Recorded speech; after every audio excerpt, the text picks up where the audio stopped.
En Quito, en el quinto Foro Internacional de Revalorización de la Hoja de Coca. Y todavía confío que pueda darse algún milagrillo por ahí que me lleve, ojalá. Mientras tanto, virtualmente, le quería hacer llegar el mensaje de la hoja, que es el mensaje del espíritu andino.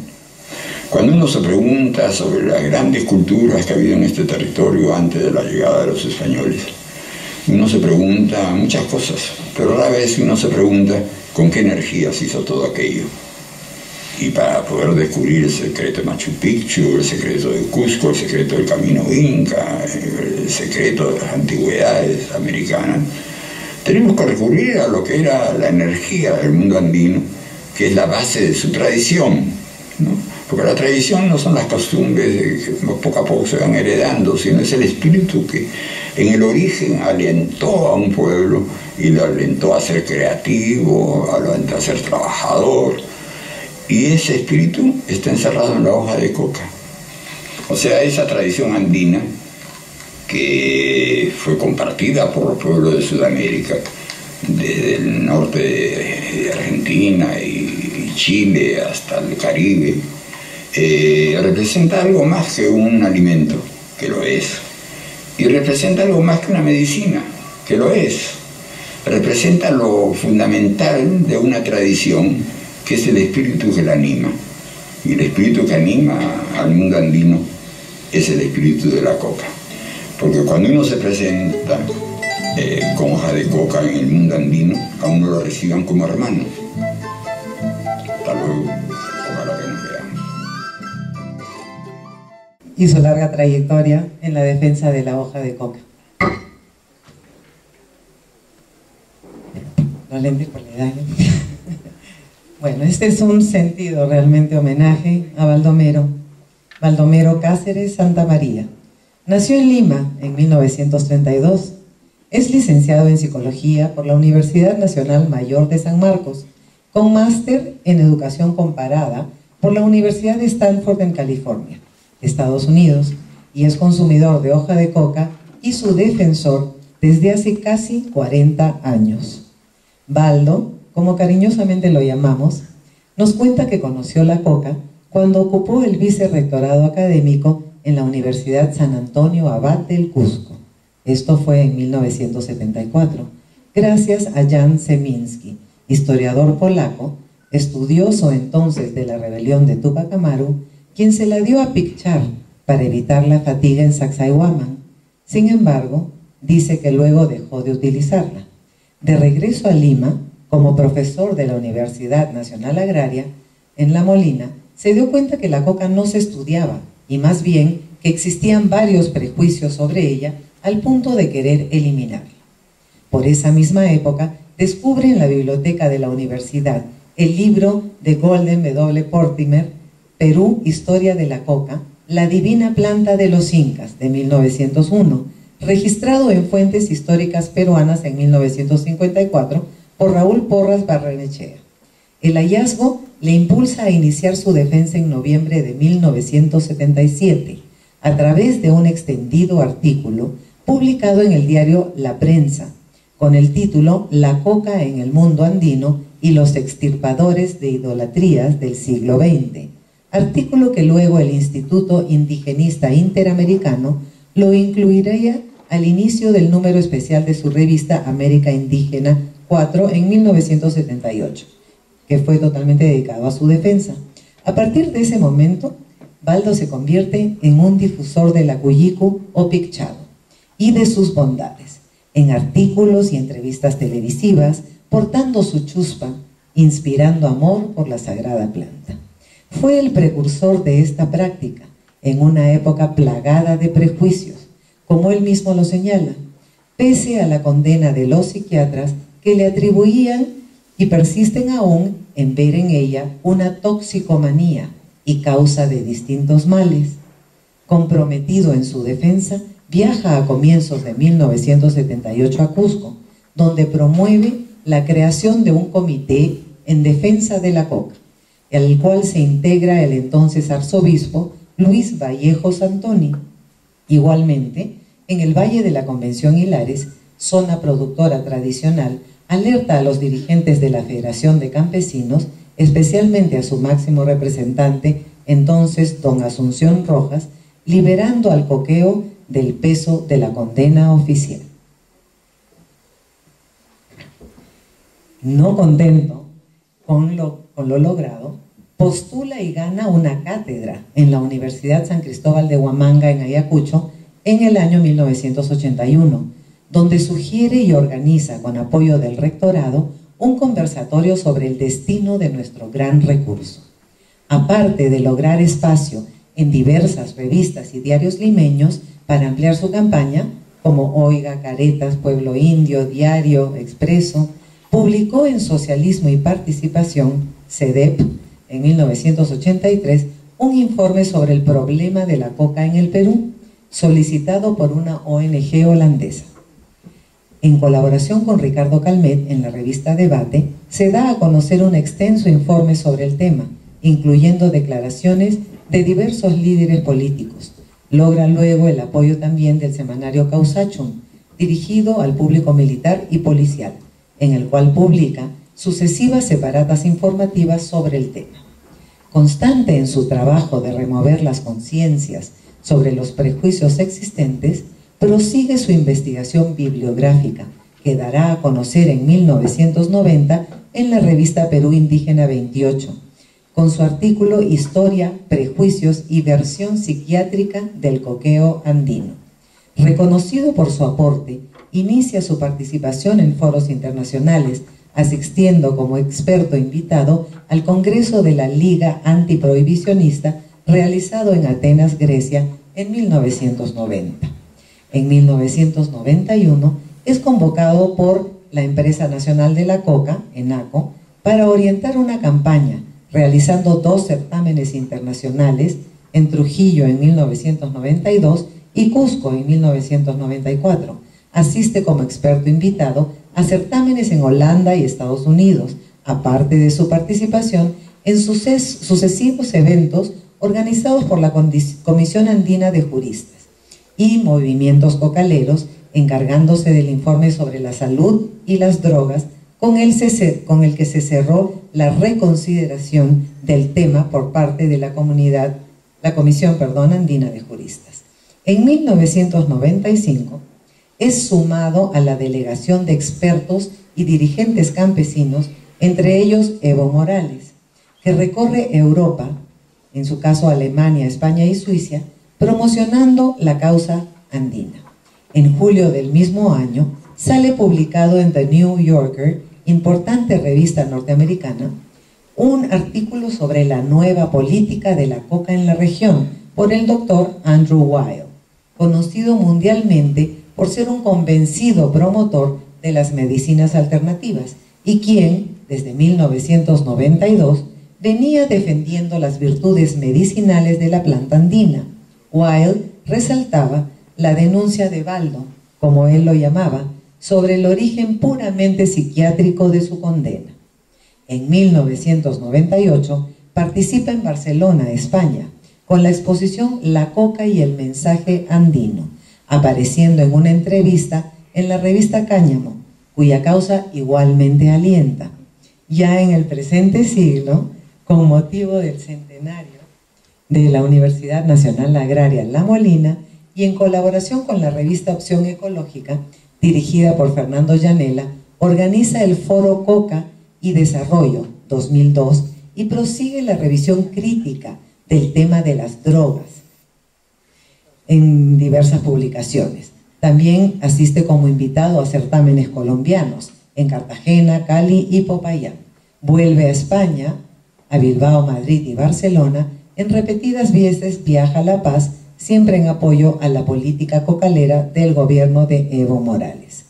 Tenaz en su propuesta, que es denunciar en las Naciones Unidas que para condenar a la coca se escondieron pruebas contrarias, como fue la estimación médica de la coca en el siglo XIX, Unanue 1794-1821, a Mortimer 1901, desconfía de cualquier postergación como si las virtudes de la coca estuviesen por ser probadas.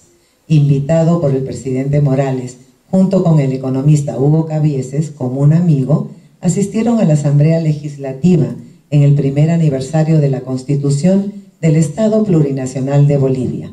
Tuvieron la oportunidad de acompañar al presidente en su helicóptero privado hasta Achacachi, cerca del lago Titicaca y cuna de los ponchos rojos, recibiendo sendos ponchos que Baldo ha traído para lucirlo en Quito.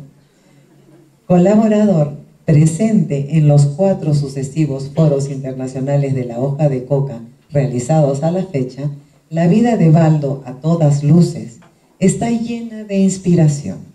Él ha usado durante 40 años de la grata compañía de esta planta y nos ha mostrado su fidelidad hacia ella, tanto como a su querida esposa, Iliana Vegas García, que pese a su deseo no lo ha podido acompañar en este viaje. Su capacidad como antiguo profesor universitario le ha brindado dotes para el debate y el diálogo. La firmeza de sus convicciones, Baldo dice que la fuerza de la Mama Coca le ha servido para bregar en la tarea de disipar los prejuicios.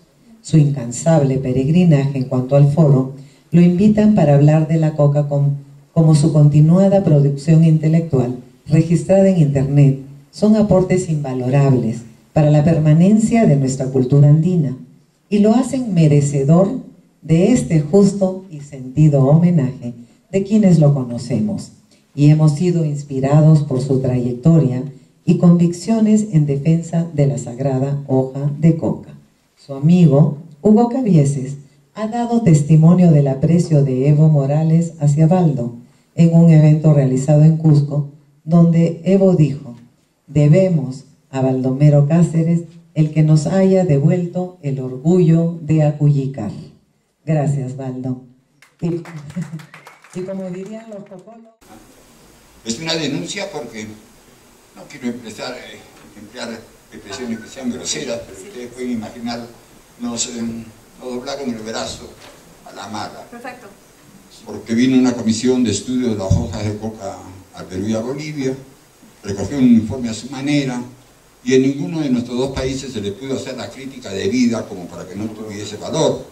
Y entonces la Organización Mundial de la Salud convalidó un informe mentiroso, un informe tramposo, en el cual en las Naciones Unidas no reconocen hasta hoy, y la Organización Mundial de la Salud tampoco reconoce hasta hoy, todos los trabajos médicos de apoyo a la coca que se realizaron en el siglo XIX a partir de Hipólito Unanue y que continuaron hasta 1901 al menos, donde apareció esta obra fabulosa de Mortimer, un médico, un historiador, que ha dejado documentado perfectamente todas las virtudes de la coca.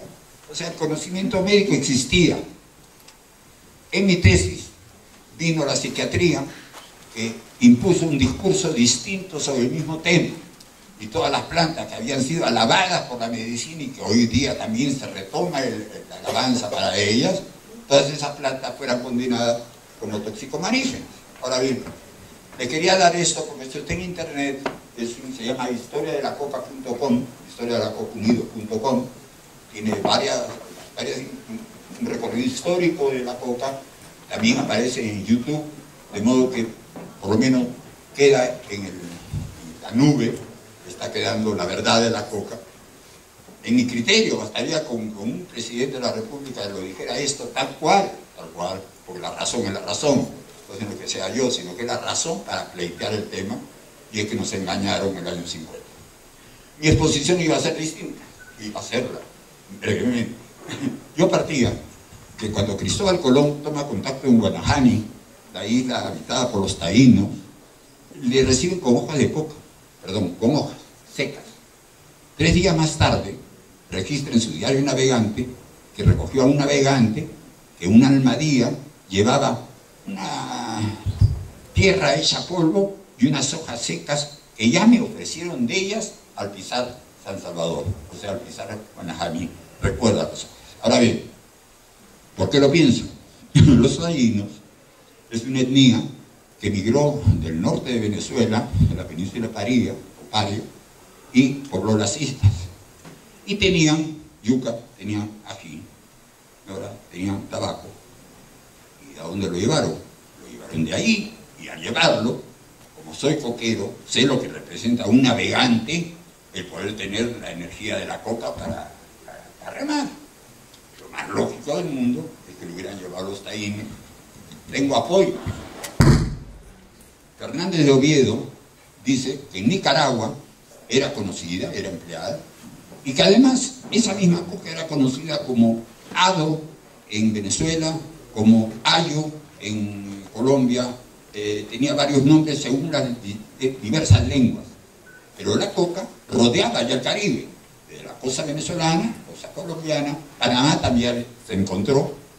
Hernando Colón da testimonio que en el segundo viaje ven el empleo de la coca en Panamá, y además, virtud del internet, busqué información, y resulta que en la colección botánica de un importante centro de cultura de Washington, el Smithsonian, el Instituto Smithsoniano, en una de sus colecciones figura la coca del Caribe, que es la Novoro Caranatense, que es también la de acá, figura registrada en Cienfuegos, en Cuba. Yo tenía un dato de un campesino cocalero cusqueño que me dijo que él había reconocido a la coca en Sierra Maestra. Y todavía tenemos otra información. Bartolomé de la Casa dejó escrito que él conoció viajeros que le dieron testimonio de que en Cuba existía la coca y en mucha abundancia. Entonces tenemos otro dato más. Jamaica, corroborada la existencia de la coca en Jamaica por un tratado de botánica del siglo XVIII en que dan testimonio, y ahí además quien da testimonio fue quien le puso eritrocilum a la coca. Estaba en la costa caribeña, estaba en Jamaica, y hay alusiones a Cuba, y también por ahí, aunque menos, no tengo el dato exacto, alusiones a la española Santo Domingo. Es posible que una búsqueda botánica en las islas pudieran encontrar la sobrevivencia de la coca, que fue la energía de todo el mundo caribeño, de todo el mundo antillano, también lo de los taínos, y eso queda como hipótesis para comprobar.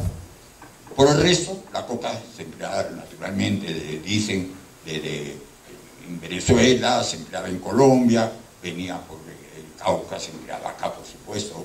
Sabemos bien, eso lo sabemos todo, que la más antigua representación de un coquero en barro es efectivamente de la cultura Valdivia, en la península de Santa Elena. Conocemos la abundancia de los ceramios que vamos a poder disfrutar ahora de vista directa. Y también que la coca se continuó acá por un proceso inquisitorial en el siglo XVIII, y ahí me da pena, pero la verdad que tenía un problema con mi USB, y eso no lo tengo en este USB, pero hay un texto muy lindo de un inquisidor que acusa a la coca, diciendo que su uso en los conventos de dominicos y de agustinos ha llevado a que tengan un comportamiento poco digno de cristianos y menos aún de religiosos. Debido a eso, el obispado de Quito prohibió la coca, y aparentemente se acabó la historia de la coca acá.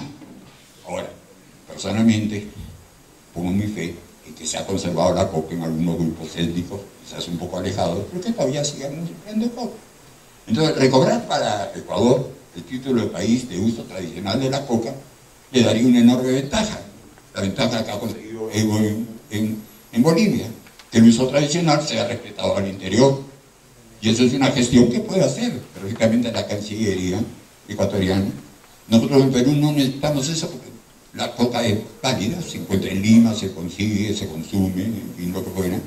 Pero sería una oportunidad para que acá se iniciara una gestión. Y además, de repente, se les interesa a los cubanos hacer una búsqueda botánica y encontrar coca en la isla, lo cual sería, a mi parecer, sensacional, porque demostraría de que la coca ha sido lo que le llaman la cotradición de todos los pueblos originarios de esta parte de América hasta las Antillas, ¿no? ¿Verdad? El poder de la coca, como lo dije en la mañana, lo había anticipado en el mensaje, es porque creo que una cultura es fundamentalmente el espíritu que la anima, y el espíritu que anima a la cultura, la ha animado a través de los siglos, de los milenios. Esa energía viene de la coca, y por lo tanto es esencial, y sería cuestión de defenderla justamente como cotradición de los pueblos originarios de América del Sur y del Caribe. Eso es un poco la tesis, es un poco lo que quisiera aportar en lo mío. Soy psicólogo, no voy más allá, aparte de darles lo que han acreditado la coca, que nunca encontrarán que han sido médicos, sino saben de que han sido psiquiatras. Los psiquiatras es una especie muy particular de médicos a los cuales no hay que hacerles caso. Hasta acá.